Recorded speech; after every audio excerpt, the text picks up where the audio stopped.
Welcome to the Baseball Together podcast with your hosts, Blackjack Brad and Briggy Blue Eyes. And now, Baseball Together. Baseball family, welcome to this week's episode of Ball Talk with the Baseball Together podcast. I'm Brig, I've got Brad here, and we're also very excited to introduce Professor Gerald Early, and I'm going to give you a little bit of his bio, then we're just going to get caught in a rundown, and then we'll get into the meat and potatoes of our interview. So, Professor Early he's a professor of African and African American Studies and English at Washington University in St. Louis. He's an award-winning essayist, author, and editor of the Best African American Fiction twice over, and the 2010 edition of the Best African American Essays. He's also edited the Muhammad Ali Reader, among other books. His books include One Nation Under Groove, Motown and American Culture, which sounds fantastic, by the way. Also, The Culture of Bruising, Essays on Prize Fighting, Literature, and Modern American Culture, and which also sounds awesome. I boxed for a while. I love that. And now his newest book is called Play Harder, The Triumph of Black Baseball in America, and the subject for our interview today, the reason he's here. So first things first, Gerald, how are you? I'm well. Thank you for having me. Yeah, thanks for being here. We're really glad you are. It. Yeah. So like we do with everybody else, you're going to get caught in a rundown. I'm going to kick us off here. The first question I have for you is, what is your quest? What is my quest? My quest is to be a good writer and an honest man. Ooh. You took the words right out of my mouth. My first question is probably the hardest question you're going to get all day, is what is your favorite color? Blue. It's a great color. We love blue here. I gravitate towards blue for some reason. I wasn't going to wear this today, but I just like it. So here we are. So do you have a favorite professional team, favorite baseball team? Right now, my favorite baseball team is the St. Louis Cardinals because I'm in St. Louis, and people would hang me up on my thumbs if I were living here and said I like some other team. Okay, so if the St. Louis Cardinals were a beverage, then what would they be? For me, if the St. Louis Cardinals were a beverage, they would be cherry Coke. Ooh. I don't think we've gotten that one before, have we? Never. We've never heard cherry Coke. I love that. That's really good. I love cherry Coke, so that doesn't hurt my feelings. Well, there you go. If baseball was an ice cream flavor, what would it be? If baseball were an ice cream flavor, what would it be? It would be, for me, it would be strawberry. Strawberry. Care to elaborate as to why? Strawberry is my favorite. I like the texture of it, which I feel kind of matches baseball. Kind of has a few little chunks of stuff in it, but it also has a very, the smooth texture of ice cream. That's what I like about baseball. Has some chunks in it, but it's also kind of smooth in a way. Yeah, so that's what I like. But I don't like it too chunky. I don't like nuts. That's why I didn't pick butter pecan or some other flavor like that, because I don't like nuts. Rocky Road. As I say, Rocky Road is one we get a lot, specifically because the name describes what it takes to get there. But yeah. No, I like strawberry though. That's great. It's a good answer. And my last question for you, Gerald, what is one unpopular baseball opinion that you have?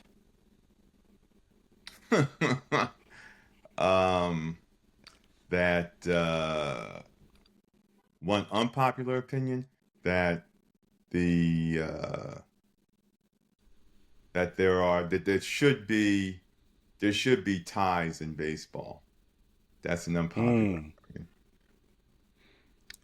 So you don't like extra innings? No, I don't like extra innings. I think there should be ties in baseball. So, okay, follow-up question to that. Were you a media member who covered baseball games? I'm sorry, could you say again? Were you ever a media member who covered baseball games? No, No, never. Okay, just because I feel like that take comes a lot from media members who are like, I don't want to be at the ballpark till midnight, which I get because I've been there. Yeah. But no, that's interesting though, because it reminds me of a line from Ted Lasso where he's like, they say something about ties. He's like, oh man, I'm not used to ties. If we had ties in America, I feel like that would be one of the first horsemen of the apocalypse. Because people in the U.S. don't like ties. People get so mad in the NFL when there's a tie. Yeah. People lose their minds. People do, but I think in a 9-inning game, it would be pretty unusual to have a tie. Most games in 9 innings, somebody's won it. Right. Yeah. I mean, we could go back. I mean, that'd be an interesting thing to look up. See how many ties there would have been in baseball over the last, I don't know, decade even. We'll look it up, but I don't think there would be very many. I don't think it would be, but it might be significant enough. That's really interesting. Oh man, yeah, it's really interesting. You've got me thinking, Gerald. And I don't hate it. And I don't hate it. Stay tuned for another episode where Brad goes down the rabbit hole. It's gonna happen. It is. I can tell. We're gonna have some numbers. Brad. Because one time when they were first teasing the Manfred band, the Ghost Runner on second, I went back. I don't know, just a handful of days just to see what games would have ended. Because I think that if you're going to have that Ghost Runner on second, it shouldn't happen until like 12th inning. And so I went back and did this is before they even implemented the runner, and did some research as to like what games would have ended before, like early, what games would have ended before the 12th if they had the runner, and then what games would have ended sooner that went beyond 12. And so it was a fun little exercise, but this will be a fun one too. I'm gonna do it, Brady. Yeah, you are. Wait, Henry Higgins. Gerald, we'll let you know when he has his data collected. We'll synthesize it for you. Good. Excellent. Okay, so the book, your latest book, Play Harder, is it's here. You can get it. Mm-hmm. What was it like to write it? Why did you choose to write this? Obviously, it dovetails perfectly with your field of study and research. Mm-hmm. But what was it about baseball? Why did you choose baseball? Well, I have to go back and to tell you about the origin of the book, I have to tell you about the exhibit at the Hall of Fame, because the book is connected to the exhibit. And I was hired along with 4 other people as we were consultants to work with the Hall of Fame. This is back in 2022, to help them reimagine, redesign their exhibit on Black baseball. And so while we were working on that, the idea came up about having a book to go along with the exhibit. So I said, oh, yeah, that sounds like a great idea. I'd be happy to write that book. I mean, I really always wanted to write a book on baseball, and here was an opportunity to do that. And I said, sure, and they were interested in wanting me to write it. So I said, yeah, sure. So it worked out very well to do that. And I thought it would be interesting to do it in partnership with the Hall of Fame because of their resources, their resources with baseball records and other kinds of stuff. I said, oh, this will work out. I'll have this support staff working with me to help me with the research, which if I were doing this book without their guidance, all that would be on me. Mm-hmm. And so I said, that's going to make it much easier to do it that way, because I'll have them supporting the book and helping me out in the book in a way that if I were doing it on my own, they would say, okay, I would come up to the hall or something. They would say, okay, well, what would you like? They would show me stuff, but they weren't going to help me in any kind of way beyond that, other than saying, okay, we got some newspaper records here or something like that. So I like that idea.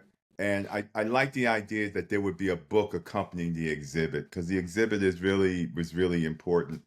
And the exhibit opened last May over Memorial Day. In fact, it's almost exactly a year since the exhibit opened. Yeah. And I was there. There were a lot of Black ex-ball players there, a ton of them. I mean, like really, like people that, Dave Winfield and Ken Griffey Jr. and Eddie Murray and and Ozzie Smith and all kinds of people like that, which was pretty nice. I mean, it was in fact very nice. And the Hall has always said that, we want to attract more Black people. It's one of the reasons for doing the exhibit over again, was to try to attract more Black people. I have to say that particular day when the exhibit opened, they probably had more Black people there than they probably have ever had. Yeah. So I mean, at least for that particular day, it worked. So that's the origin of the book. I wanted to write something about baseball. I've always been interested in this for years. And this opportunity came up with the Hall to do this book with them. And so that's how it came together. That's really cool. Yeah, I really like that. It's the research. Both of us are writers, and research can be a very tedious, time-consuming process. And I always find myself following red herrings. I know that's the wrong term for it, but I'll get caught on the wind of some shiny object I think is neat that has nothing to do with what I'm trying to work on. Eventually, it becomes very obscure. So to have that research backing would be a big deal. That would be very helpful. Yeah, it is very helpful. And, as you say, it's possible when you're doing the research on your own like that, is that you can start going down rabbit holes. And because you get seduced by something and that it's not directly related to what your project is. And you wind up going down a rabbit hole with this thing. The nice thing I liked about doing this project was that because of research support I had, I never went down any rabbit holes. And so it made it so I was able to concentrate and stay on task much better than I would have if I was on my own. Yeah, that would be helpful. You're never going to be the same again. The next book you write, you'll begrudge the lack of a team.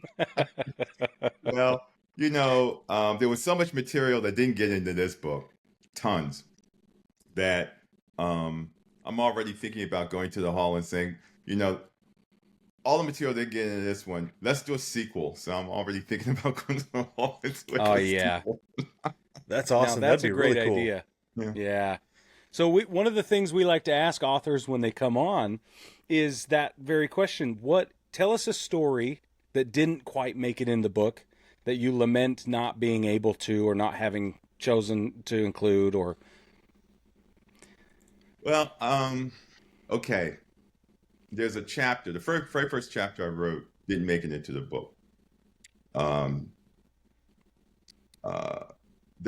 Everyone thought I was going to start the book and start with the very first chapter because it's covering baseball from the end of the Civil War up until current day. And I said, no, I thought, those chapters are going to be hard. I'm going to start with the stuff I really know really well. The first chapter I did was on Jackie Robinson being court-martialed when he was in the Army and about his friendship with Joe Louis. That was the first chapter I did. And I sent it in and they liked the chapter and they said, well, we like this chapter and I guess it will work. Then what happened was that I wrote a chapter on Latino players and Black players. At first, when the book was conceived, it wasn't supposed to be anything about Latino players in it. It was supposed to be Black American players, nothing about Latinos. Right. And as I started working on the book, I said, I don't think that's going to work exactly. I think I'm going to have to say something about Latinos because of how the Negro Leagues worked and Latino players in the Negro Leagues. I don't think it's going to work. So I wrote the chapter on, I think it's called The Black Player Meets the Brown Player, or The Brown Player Meets the Black, something like that. And then I wrote that chapter, and then they wrote back to me and said, your chapters are too long and you're going to have to cut one of these because of the length of the book, because they had a word count, a word limit for the book. Right. And you're going to have to cut one of these. And they opted for cutting the chapter about Jackie Robinson's court-martial, which was very painful to me because I think that's an incredible story about Jackie Robinson's court-martial. But I also thought it was really important about the Latino players and the Black players and how that intermixing with the Negro Leagues and everything else. So I said, okay, fine, let's cut the Jackie Robinson court-martial. And so the very first chapter I wrote got cut. So if we do a sequel, that chapter will return if we do a There we sequel. go. And it's already done. Will have another. That chapter will be resurrected if we do a sequel because that whole story was just really important. So that's one example right there. I can tell you several, but that's one example right there of something that got cut that was painful, but it was also necessary understanding limitations of the book. Well, yeah. I mean, that makes it easier to get started on the next one, right? Yeah, it makes it easier to get started on the next one. Yeah, there you go. But other things got cut. For instance, in talking about Moses Fleetwood Walker. Moses Fleetwood Walker went on trial after his baseball days for killing a white guy. And he got acquitted. It's an amazing story because, this is back in the latter part of the 19th century. He killed a white guy. It was a barroom thing, and and the white guy attacked him. It was clearly justifiable homicide when he killed this.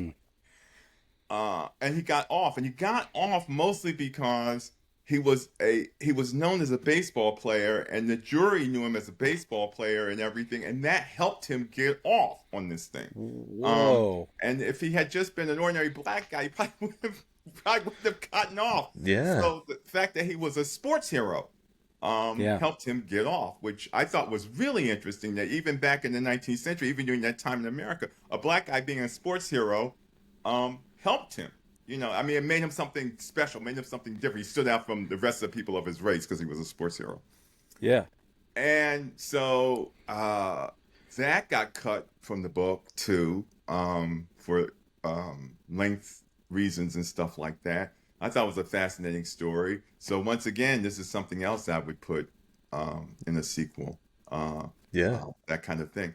A lot of it is, what fits and how the narrative is shaping. And I understood why, they would have concerns about that because a lot of times when you're writing this stuff out, stuff gets cut out because the narrative will flow better if that isn't in there, and that's like turning the narrative bending the narrative a certain way. And I get it from the editor's point of view. It was painful. Right. I understood it from the editor's point of view about the flow of the book and the flow of the narrative and all that kind of stuff. And the stuff flows better if that isn't in there. So, so those are just a couple of things that if I were going to do a sequel, that stuff would be in the sequel. That's fantastic. Yeah. First up, I got to say, I love that you had a Fleetwood Walker story in there, because he's been a guy to me that I've always held on to, and the reason's kind of weird. It's specifically because he's mentioned in Little Big League as the first black baseball player in America, and I was like, and ever since then that's like been a little bit of trivia that I've held on to that. Like, I called it out one time in my 5th grade class. We're like, Jackie Robinson's the first black baseball player. I was like, actually, excuse me.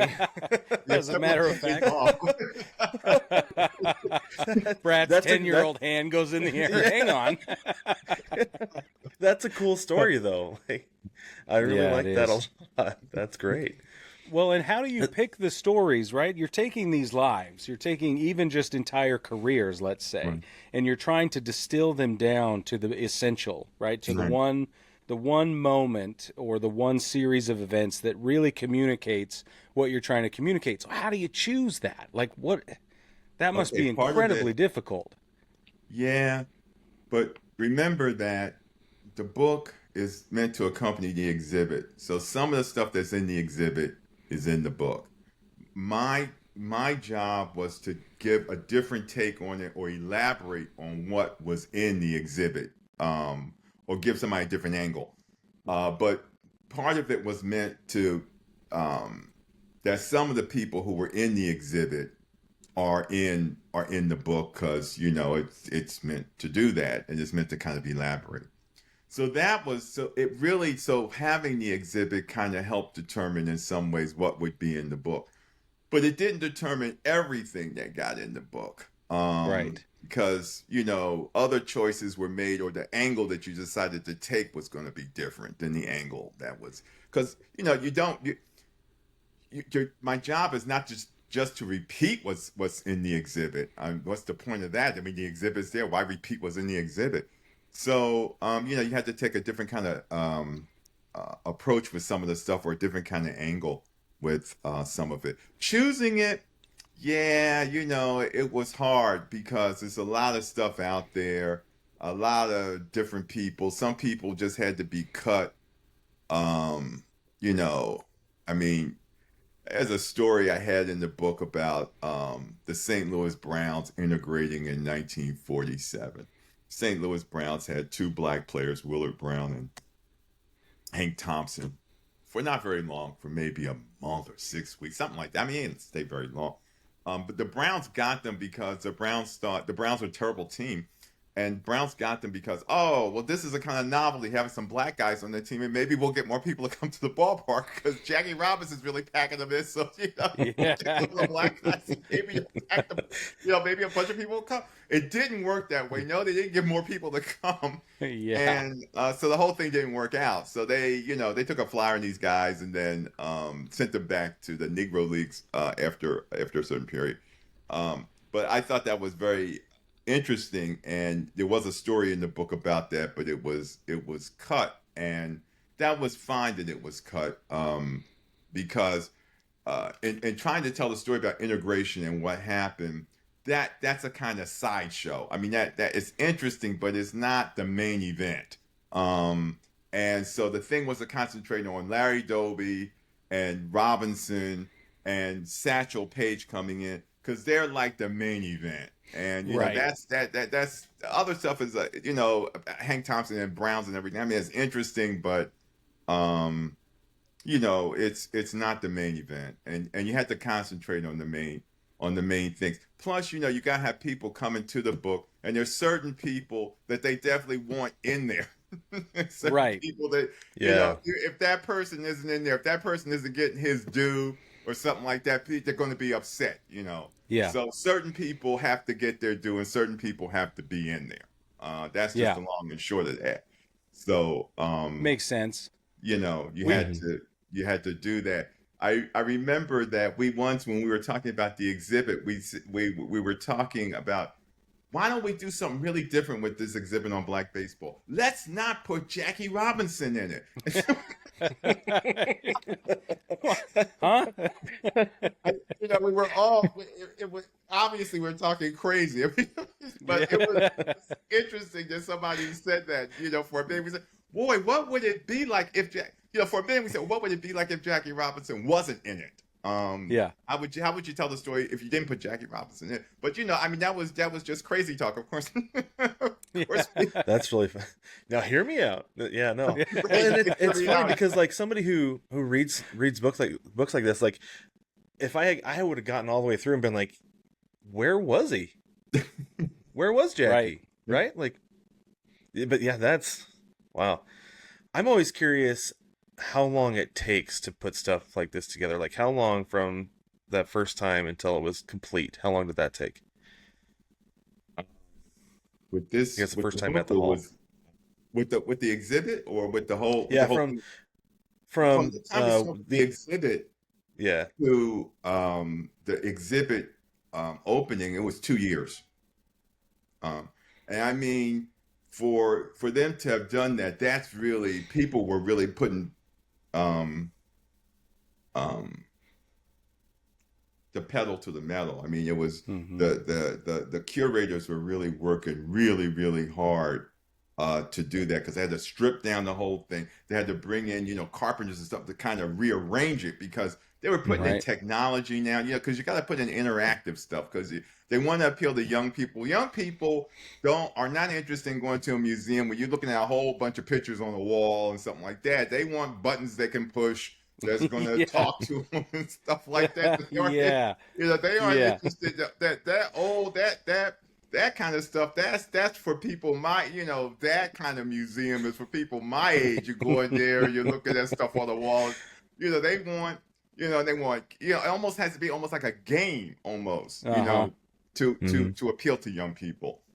And that was important to them, to have stuff to appeal to young people. So there's that kind of stuff in it. I mean, there's still, the stuff on the wall and everything, but there's, Sure. there's that kind of stuff and the interactive stuff and people talking to you and, all that kind of stuff. And, um, um, kind of like cartoon drawings and this kind of thing.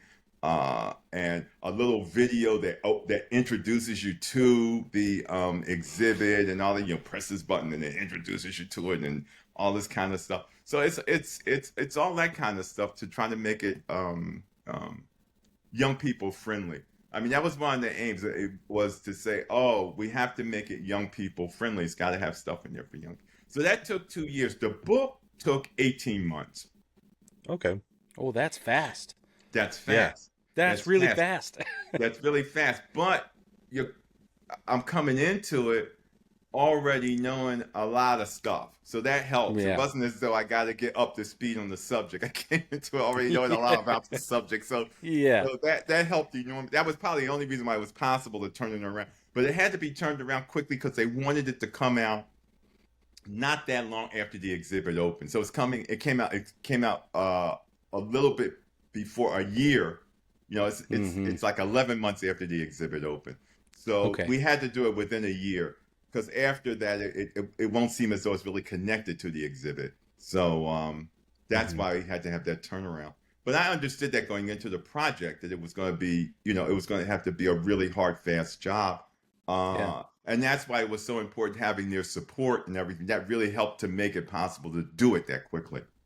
Well, and they gave you signposts along the way, right? We're going to exhibit this player. We're going to go at this moment. We're going to talk about this timeline. Right. That, I'm sure, was helpful. Yeah, that helped give, so you already kind of had a structure going in, and that helped a lot because I didn't have to just dream up a structure. You kind of had a structure you're dealing with. Right, and that's sometimes super hard. Yeah. Coming up with the narrative structure is the hardest part. So I have a question I've been dying to ask.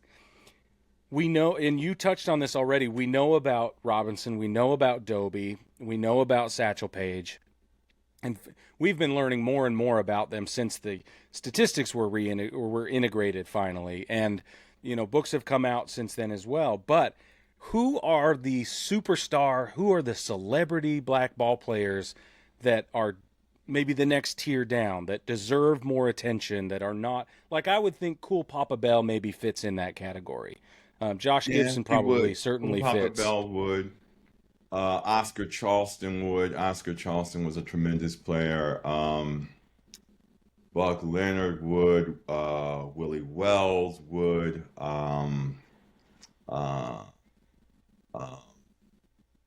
Catcher by the name of Biz Mackey, he would fit into that too.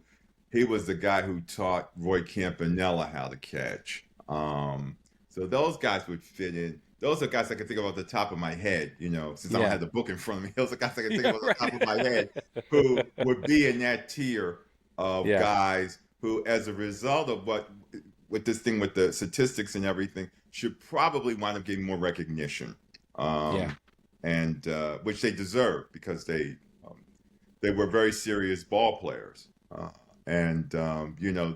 They devoted themselves deeply to the game. I mean, that's the one thing I hope that comes out in the book. And there's one thing in the research about the Negro Leagues, and even before that, how black people and dark-skinned Latinos, how they were really devoted to the game. I mean, they really loved this game. And, they weren't playing it under ideal conditions. And no, for sure. But they were quite devoted to the game. And that, to me, that's very inspiring that people would be that devoted to the game when you're not playing it under ideal conditions, and there are even people who think you shouldn't be playing it. And so that's a really inspiring story.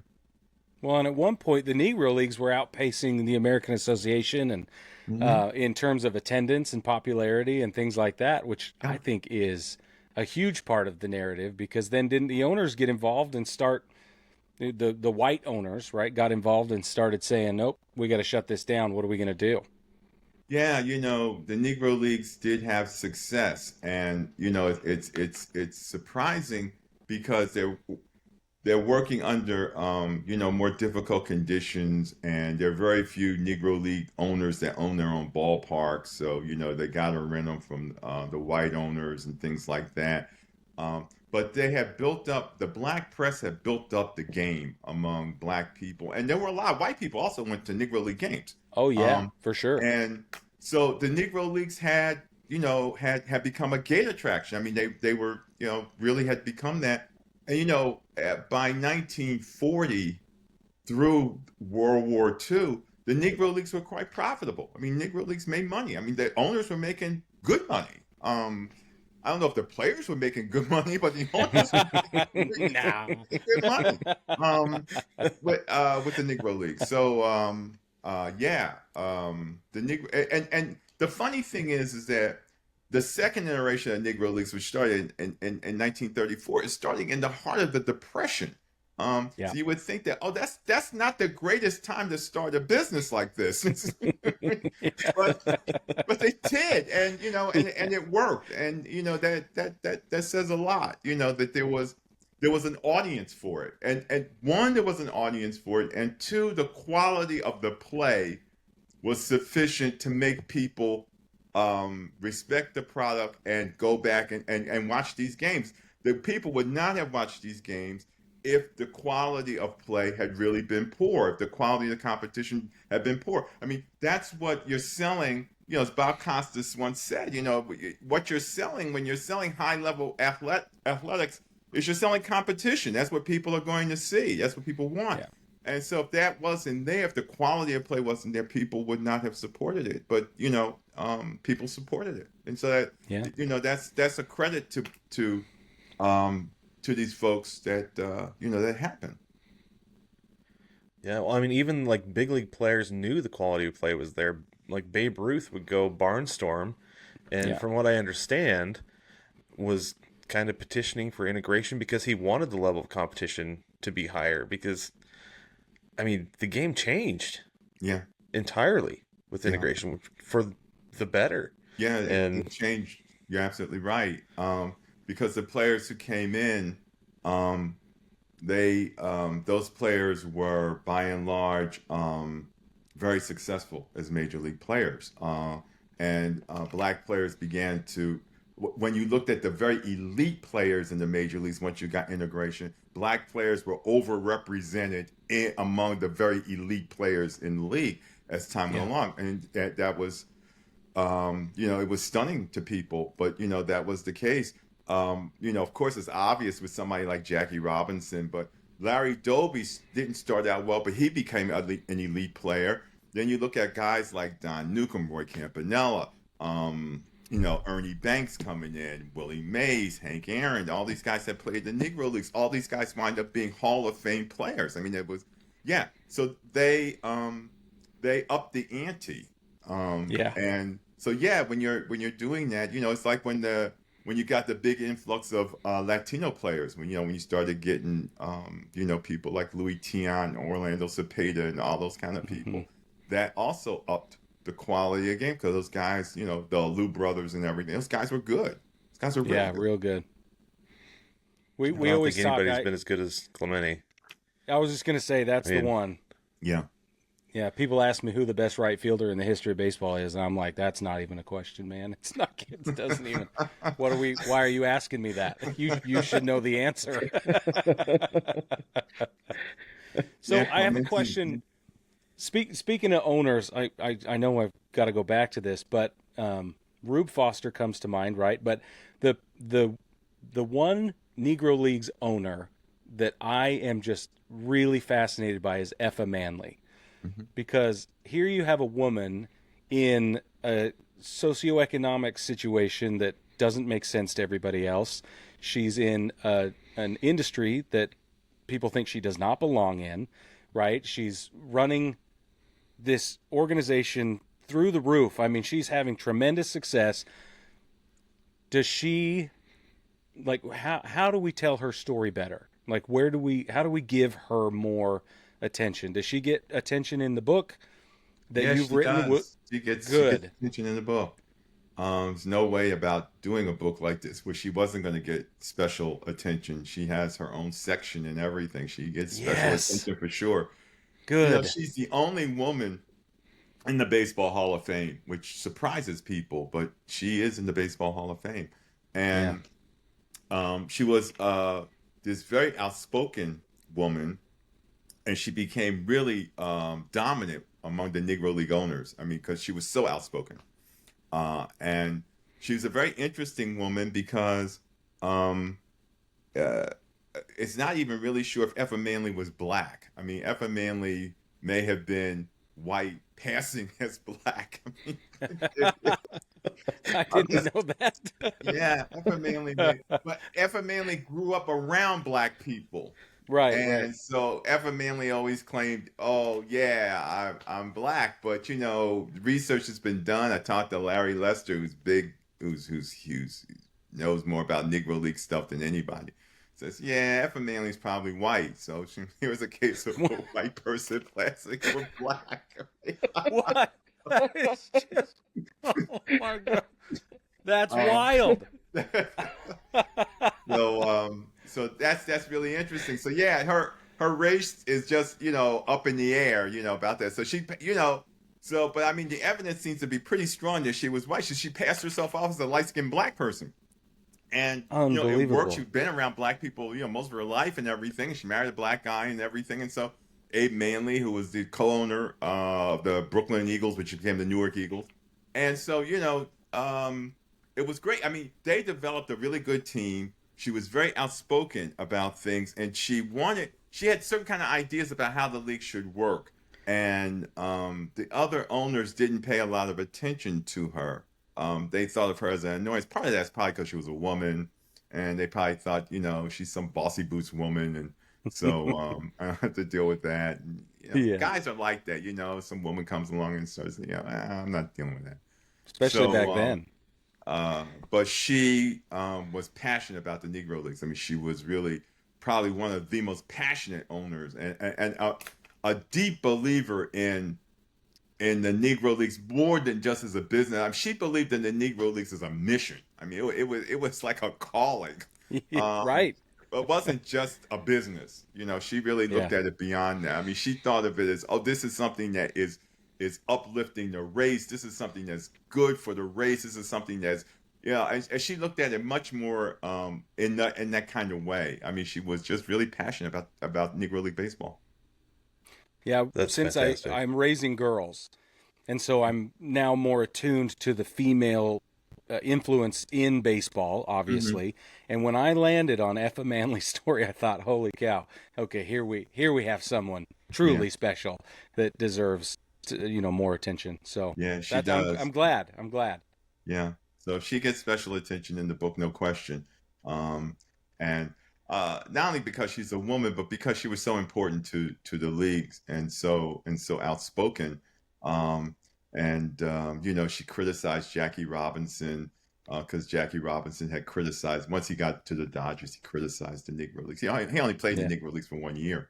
And he criticized the Negro Leagues and said, it should be more professional. It should be this and it should be that. And, she said, if it wasn't for the Negro Leagues, you wouldn't be with the Dodgers. Exactly right. Yep.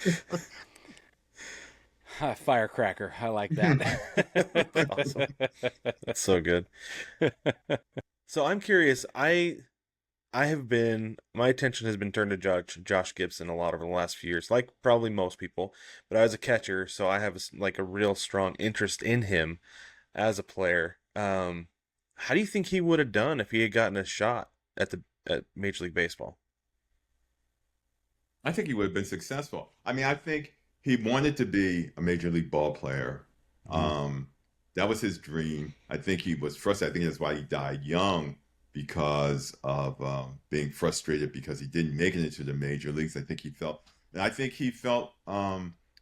were some Negro League players who may have felt intimidated if they went into the major leagues playing on teams with whites, and they may not have performed to their best because they might have felt intimidated or something like that. He was one of those people I thought would not have felt intimidated. I think he would have felt, I got something to prove. So, look, to me, you got to be one of two things. You got to go into this as a black player. If you're going to go on the white teams and play with whites, you got to go into it with an idea.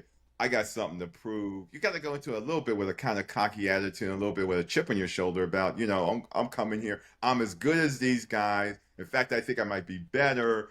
and let me show these guys how good I am. But not everybody is going to feel that way. Some people are going to get there and they're going to feel kind of intimidated. I mean, that happens with guys in the same race. Some guys, they got a lot of talent and everything, and they can't pull it together at the big league level. I'm thinking about a guy that the Atlanta Braves have right now, Kelnick. It was a guy who was supposed to be, he was, he was supposed to be, can't miss guy, man, and he has never been able to pull it together. I mean, some guys just can't do it. I mean, maybe he will. I mean, I hope he will for his sake. But, I mean, to this point, this guy has not been able, despite the fact he was a can't miss guy, he has not been able to pull it together to really be a top-notch major league ball player. So, I mean, there were going to be some guys like that. But Josh Gibson was a guy who I think felt very, very confident that he was going to win and do well in the major leagues. And I think he would have done well. I think he would have been, I mean, as good as a catcher as Campanella was offensively. I think Gibson would have been better. I mean, I think Gibson would have been better offensively. I can't speak about defensively, but offensively, I think he would have been better. I think he easily would have been a guy who would have hit 40 home runs a year, driven in over 100 runs. I think he could have been a guy who possibly could have won a Triple Crown. I think he had those skills.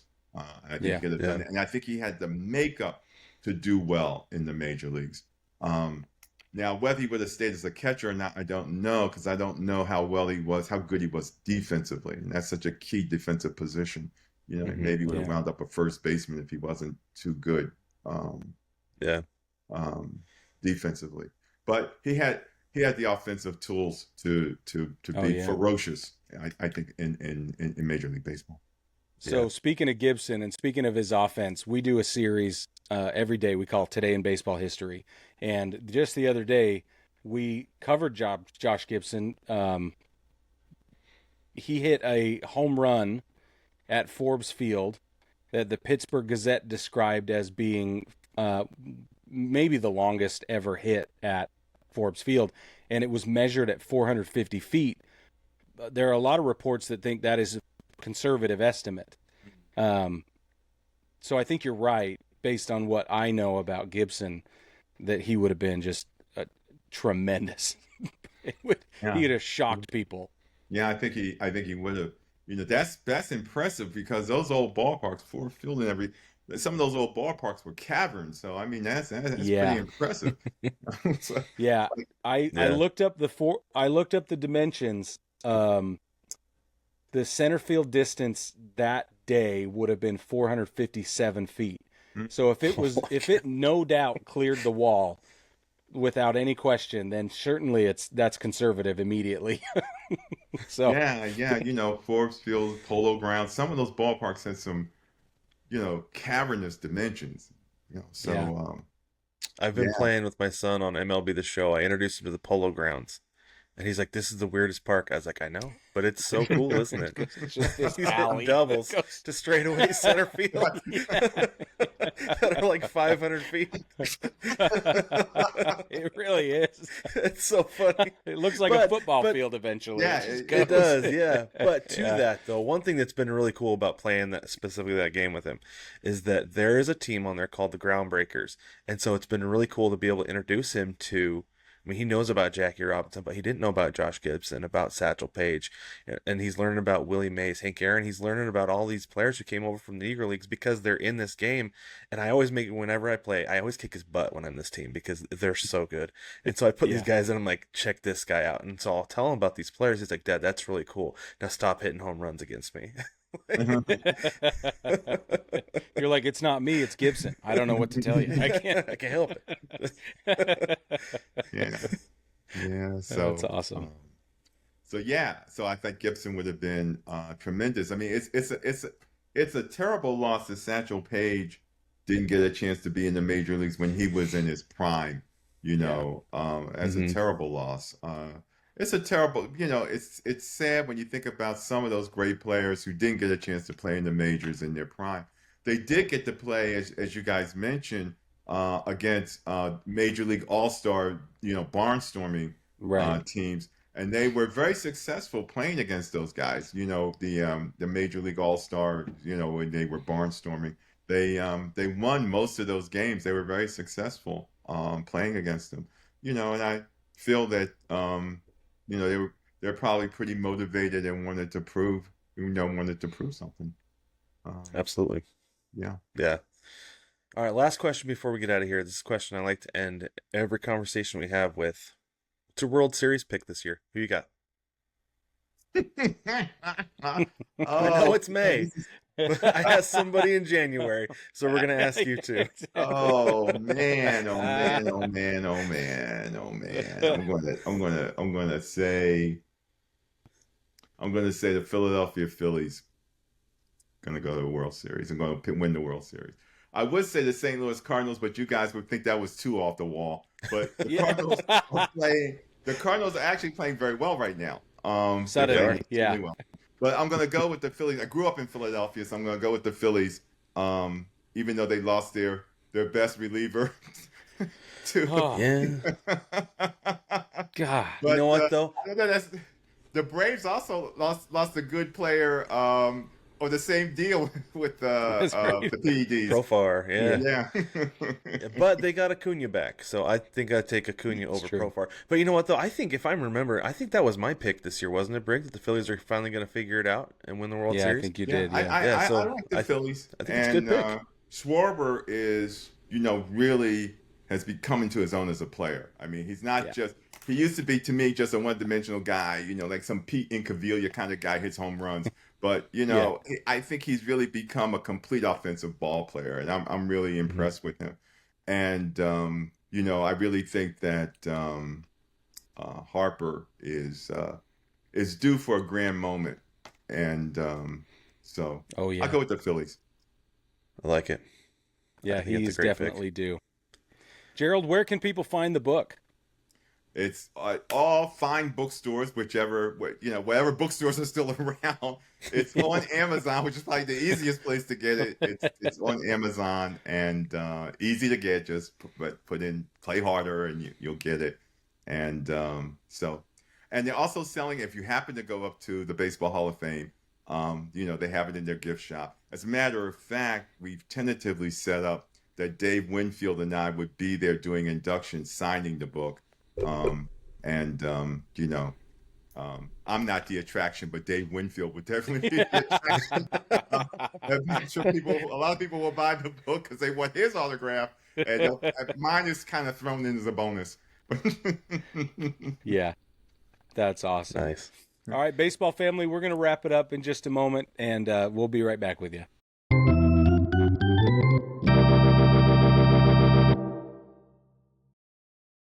Baseball family, thank you so much for joining us for that conversation with Gerald Early. That was a ton of fun. Yeah. I had a blast. And baseball family, we hope you did too. Remember, the book is Play Harder, The Triumph of Black Baseball in America. It goes along with an exhibit at the Baseball Hall of Fame in Cooperstown. So if you're headed that way, see the exhibit, read the book, do it all, get the full experience. And like he said, you can get it at the hall if you happen to be there. If not, we have a link in the description to Amazon, just like we always do, just like there's always money in the banana stand. But don't forget, baseball family, to like, subscribe, rate, and review everywhere that you can. If you have not subscribed or hit like on YouTube, go ahead and do that because it helps us out a ton, and we always appreciate it when you do. Tell your friends and family about Chinook Seedery. Head to ChinookSeedery.com. Use code BTPod at checkout. Save 10% off your order to support your mouth, support your wallet, and support the show all at the same time. And with that, baseball family, we will catch you on Tuesday.